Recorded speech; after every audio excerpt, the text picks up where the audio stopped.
साथीहरु नमस्कार, स्वागत छ यहाँलाई 99% लोकसेवा युट्युब च्यानलमा। आज मिति 2082 साल वैशाखको 3 गते बुधबारको गोरखापत्र ज्ञान सागरमा प्रकाशित वस्तुगत प्रश्नोत्तरको सङ्गालो लिएर हामी पुनः उपस्थित भइसकेका छौं। हरेक बुधबार प्रसारण हुने गोरखापत्र ज्ञान सागर सिरिजको यो हाम्रो च्यानलको 132औं भिडियो हो। विगत 131 हप्ताका भिडियो तलको डिस्क्रिप्सन बक्समा गएर हेर्न सक्नुहुनेछ। सुरु गरौँ आजको प्रश्न नम्बर 1। फोर्ब्सद्वारा सन् 2025 मा प्रकाशित विश्वका अर्बपतिहरूको सूची अनुसार पहिलो स्थानमा पढ्न सफल धनाढ्यको हुन् भन्दा एलन मस्क भएका छन्। फोर्ब्सका अनुसार हाल विश्वभर 3028 जना अर्बपति रहेका छन्। नेपालबाट सन् 2013 यता फोर्ब्सको सूचीमा लगातार प्रतिनिधित्व गर्दै आएका उद्यमी एवं राजनीतिक कर्मी विनोद चौधरी 2 अर्ब डलरका साथ 1729औं स्थानमा रहेका छन्। सन् 2024 मा उनी विश्वभर 2781 अर्बपति मध्ये 1764औं स्थानमा रहेका थिए। विश्वका सर्वाधिक 10 धनाढ्यहरूको सूची हेरौँ यहाँ। एलन मस्क, उनको टोटल सम्पत्ति चाहिँ 342 अर्ब डलर रहेको छ। त्यस्तै 2 नम्बरमा मार्क जुकरबर्ग रहेका छन्, मेटाका 216 अर्ब डलर सहित। त्यसै गरी 3 नम्बरमा जेफ बेजोस रहेका छन् अनि 4 नम्बरमा ल्यारी एलिसन रहेका छन्। 5 नम्बरमा बर्नार्ड अर्नल्ड रहेका छन्। त्यस्तै 6 नम्बरमा वारेन बफेट रहेका छन्। त्यसै गरी 7 नम्बरमा हेर्यौं भने ल्यारी पेज रहेका छन्। 8 नम्बरमा सर्गेई ब्रिन रहेका छन्। त्यसै गरी 9 नम्बरमा अमान्सिया ओर्टेगा रहेका छन् र 10 नम्बरमा स्टिभ ब्लमर रहेका छन्। अब प्रश्न नम्बर 2 हेरौँ। बासु शशी साहित्य सम्मान 2081 बाट सम्मानित हुने स्रष्टा को हुन् भन्दा नाटककार मनबहादुर मुखिया, कवि विमल वैद्य र सन्ध्या पहाडी रहेका छन्। नाटककार मुखियाका अनि देउराली रुन्छ, फेरि इतिहास दोहोरिन्छ। त्यसै गरी कवि विमल वैद्यका आकाश छुन खोज्ने मनहरू, समय र सपनाहरू तथा सन्ध्या पहाडीका सिम्फोनी युगको तटमा उभिएर नामक कृति प्रसिद्ध रहेका छन्। अब प्रश्न नम्बर 3 हेरौँ। नेपालमा दोस्रो अन्तर्राष्ट्रिय वैज्ञानिक सम्मेलन कहिले आयोजना गरियो? विक्रम सम्वत 2081 को चैत्र 14 देखि 16 गते। प्रश्न नम्बर 4। लन्डन स्थित स्पेलथोन सिम्ब्रिक अवार्ड ट्रस्टले स्पेलथोन सिम्ब्रिक अवार्ड 2025 बाट कसलाई सम्मानित गर्यो?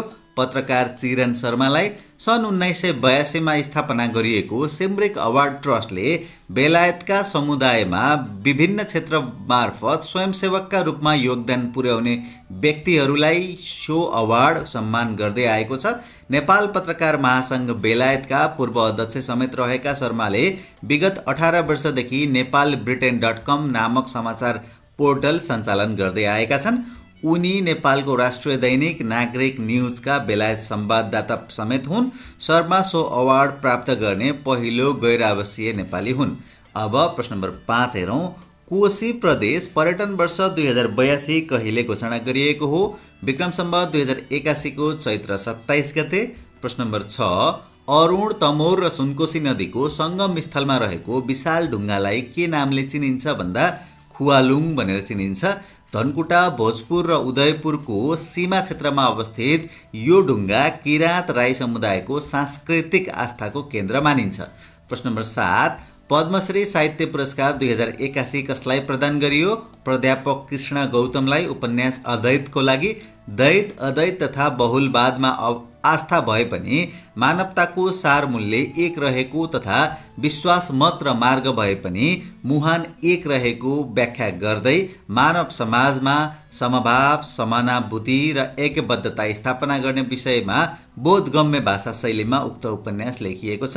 प्राध्यापक गौतमका समालोचनात्मक र आख्यानात्मक 1 दर्जन भन्दा बढी पुस्तक प्रकाशित रहेका छन्। त्यस्तै नेपाली भाषा, साहित्य तथा संस्कृतिको उन्नयनका लागि सिर्जना, पत्रकारिता तथा साहित्यिक गतिविधिमा निरन्तर सक्रिय साहित्यिक अभियन्ता तथा चिन्तक पवन कुमार चामलिङलाई पद्मश्री साधना सम्मान प्रदान गरिएको छ।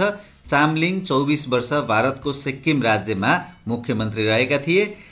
त्रिभुवन विश्वविद्यालयका पूर्व उपकुलपति, पूर्व राजदूत तथा नागरिक समाजका अभियन्ता प्राध्यापक डाक्टर केदार भक्तमाथेमालाई पद्मश्री गौरव पुरस्कार प्रदान गरिएको छ। यी पुरस्कारको राशि जनहित 3 लाख रुपियाँ रहेको छ। अब प्रश्न नम्बर 8, लेखा व्यवसायको चौथो राष्ट्रिय सम्मेलन कहिले सम्पन्न भएको हो? विक्रम सम्वत 2081 को चैत्र 26 र 27 गते कर र सार्वजनिक वित्तीय व्यवस्थापनको आधुनिकीकरण मार्फत अर्थतन्त्रको रूपान्तरण भन्ने नाराका साथ सम्मेलन सम्पन्न भएको छ। अब प्रश्न नम्बर 9, कानुन व्यवसायको छाता संगठन नेपाल बार एसोसिएसनको अध्यक्षमा को निर्वाचित भएका छन् भन्दा प्राध्यापक डाक्टर विजय प्रसाद मिश्र। सो निर्वाचनमा सत्ता गठबन्धन निकट कानुन व्यवसायीको प्यानल नै विजय भएको छ। सत्ता गठबन्धन निकट कानुन व्यवसायीको प्यानलबाट अध्यक्ष पदमा उम्मेद्वार बनेका मिश्र 5052 मत ल्याई विजयी भएका छन्। उनका प्रतिस्पर्धी तथा विपक्षी गठबन्धनका तर्फबाट उम्मेद्वार बनेका वरिष्ठ अधिवक्ता रमण कुमार श्रेष्ठले 2621 मत प्राप्त गरेका छन्। महासचिवमा मिश्रको प्यानलका उम्मेद्वार वरिष्ठ अधिवक्ता केदार प्रसाद कोइराला विजयी भएका छन्। बारको 27औं कार्य समितिका लागि विक्रम सम्वत 2081 चैत्र 23 गते निर्वाचन सम्पन्न भएको थियो। अब प्रश्न नम्बर 10, अन्तर्राष्ट्रिय T20 क्रिकेटमा धेरै इनिङ शून्यमा आउट नहुने रेकर्ड आफ्नो नाममा लेखाउँदै कीर्तिमान कायम गर्न सफल नेपाली क्रिकेटर को हुन् भन्दा दिपेन्द्र सिंह एरी हुन्। उनले सन् 2025 अप्रिलमा हङकङमा सञ्चालित 4 देशीय T20 सिरिजमा कुवेत विरुद्ध खेल्दै गर्दा सो कीर्तिमान कायम गर्न सफल भएका छन्। अन्तर्राष्ट्रिय T20 क्रिकेटमा धेरै इनिङ शून्यमा आउट नहुने वेस्ट इन्डिजका मार्लोन सामुएल्सको रेकर्ड एरीले तोडेका हुन्। एरीको नाममा T20 मा 6 बलमा 6 छक्का प्रहार गर्ने रेकर्ड पनि रहेको छ। त्यस्तै उनको नाममा अर्को दुर्लभ विश्व कीर्तिमान पनि रहेको छ। उनले सन् 2023 मा चीनको हाङझौमा भएको 19औं एसियन खेलकुद अन्तर्गत क्रिकेट विधामा मङ्गोलिया विरुद्ध 9 बलमा 50 रन बनाएका थिए। T20 मा धेरै इनिङ शून्यमा आउट नहुने क्रिकेटरहरू क्रमशः 1 नम्बरमा दिपेन्द्र सिंह एरी रहेका छन् नेपालका, त्यसैगरी 2 नम्बरमा मार्लोन सामुएल्स रहेका छन् वेस्ट इन्डिजका, 3 नम्बरमा दिनेश चन्दिमाल रहेका छन् श्रीलङ्काका, त्यसैगरी 4 नम्बरमा डुप्लेसिस रहेका छन् दक्षिण अफ्रिका र 5औं नम्बरमा नजमुल हुसेन रहेका छन् बङ्गलादेशका। अब प्रश्न नम्बर 11, नगरकोट क्षेत्रको संस्कृति, प्रकृति एवं इतिहासलाई प्रवर्धन गर्ने उद्देश्यका साथ नगरकोट भ्रमण वर्ष 2082 को सुरुवात कहिलेदेखि भएको हो? विक्रम सम्वत 2082 वैशाख 1 गतेदेखि नगरकोट भ्रमण वर्षको उद्घाटन 2082 वैशाख 1 गते नै भएको छ। कोबाट भन्दा राष्ट्रपति रामचन्द्र पौडेलबाट उद्घाटन गराइएको थियो। आन्तरिक 10 लाख र बाह्य 1 लाख पर्यटन भित्राउने लक्ष्य रहेको छ। अब प्रश्न नम्बर 12, जुड शीतल पर्व कहिले मनाइन्छ? हरेक वर्ष वैशाख 2 गते मनाइन्छ। तराई मधेसका जिल्ला तथा मिथिलाञ्चल क्षेत्रमा वैशाख 2 गते मनाइने यस पर्वमा मिथिलावासीले एक अर्कालाई हिलो र पानी छ्याप्ने लगाउने गर्दछन्। यसअघि परिवारका श्रेष्ठजन बिहानै टाउकोमा पानी थापेर आशीर्वाद लिने चलन रहेको थियो। शरीरमा हिलो र पानी छ्याप्नाले स्वास्थ्य लाभ हुने र छाला सम्बन्धी रोग नलाग्ने विश्वास रहेको छ। शीतलताको प्रतीकका रूपमा यो पर्व मनाउने गरिन्छ। अब प्रश्न नम्बर 13, राष्ट्र परराष्ट्र नामक कृतिका सर्जक को हुन् भन्दा डाक्टर भेषबहादुर थापा हुन्। प्रश्न नम्बर 14, जोगियाना नामक कृतिका लेखक कुमार नगरकटी हुन् भने कर्मणा नामक कृतिका लेखक को हुन् भन्दा झमक कुमारी घिमिरे। त्यसैगरी प्रश्न नम्बर 15, हालै लागु औषध मुक्त घोषणा गरिएको स्थानीय तह कुन हो भन्दा नाम्खा गाउँपालिका हुम्लाको हो। देशकै ठुलो गाउँपालिका नाम्खा चाहिँ लागु औषध मुक्त स्थानीय तह घोषित भएको छ।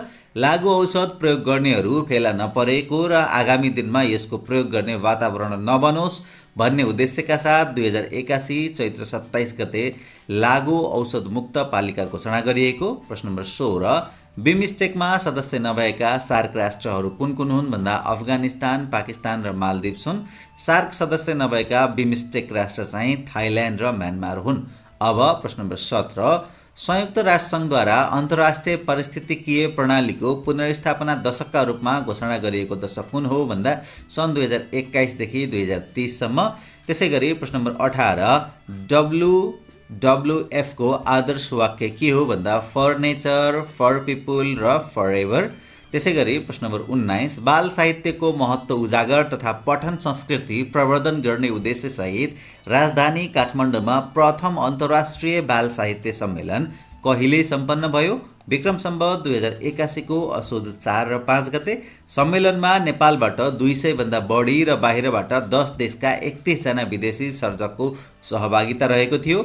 नेपाल प्रज्ञा प्रतिष्ठान, नेपाल बाल साहित्य समाज र रुम टु रिडद्वारा संयुक्त रूपमा आयोजित सम्मेलनमा बाल साहित्य सम्बन्धी पुस्तक प्रदर्शनी, कथा वाचन, बाल चित्रकला प्रदर्शनी तथा समूहगत छलफल गरिएको थियो। अब प्रश्न नम्बर 20 सरकारले याक दिवसका रूपमा मनाउन तय गरेको दिन कुन हो भन्दा वैशाख 7 हो। विक्रम सम्वत 2081 को असोज 2 को मन्त्री परिषद बैठकले सो निर्णय गरेको हो। याकलाई राष्ट्रिय निकुञ्ज तथा वन्यजन्तु संरक्षण ऐन 2029 ले संरक्षित वन्यजन्तुको सूचीमा राखेको। याक आनुवंशिक स्रोत केन्द्रले 2080 वैशाख 7 गते आफ्नो 50औं स्थापना दिवस मनाउने सन्दर्भमा याक तथा चौरीको संरक्षण र सम्वर्धनका लागि वैशाख 7 लाई राष्ट्रिय याक दिवस घोषणा गरी मनाउने निर्णय गरेको थियो। अब प्रश्न नम्बर 21 राष्ट्र बैंकका अनुसार कुन आधार वर्षलाई आधार मानि मूल्य सूचकाङ्क गणना गरिने भएको छ? अब आर्थिक वर्ष 2080-81 लाई हालसम्म आधार वर्ष 71-72 लाई को अनुसार मूल्य सूचकाङ्क गणना हुँदै आएको थियो। चालु अब 2081-82 को साउनदेखि नै नयाँ आधार वर्ष अनुसार उपभोक्ता मूल्य सूचकाङ्क गणना गरिने राष्ट्र बैंकले जनाएको छ। राष्ट्र बैंकका अनुसार अब 525 वस्तु तथा सेवाका आधारमा मूल्य सूचकाङ्क गणना गरिनेछ। हालसम्म 496 वटा वस्तु तथा सेवाका आधारमा मूल्य सूचकाङ्क गणना गरिन्थ्यो। केही विलय भएका वस्तु तथा सेवालाई हटाएर थप भएका वस्तु तथा सेवा यसमा जोडिएको छ। अब 77 जिल्लाबाट मूल्य सूचकाङ्कको नमुना सङ्कलन गरिनेछ। हालसम्म 50 जिल्लाबाट मात्रै मूल्य सूचकाङ्कको नमुना सङ्कलन गरिन्थ्यो। ओके, यो सँगै आजको गोरखापत्र दैनिकमा प्रकाशित वस्तुगत प्रश्नोत्तरको सङ्गालो यहीँनिर ल्याएर सकाएका छौँ।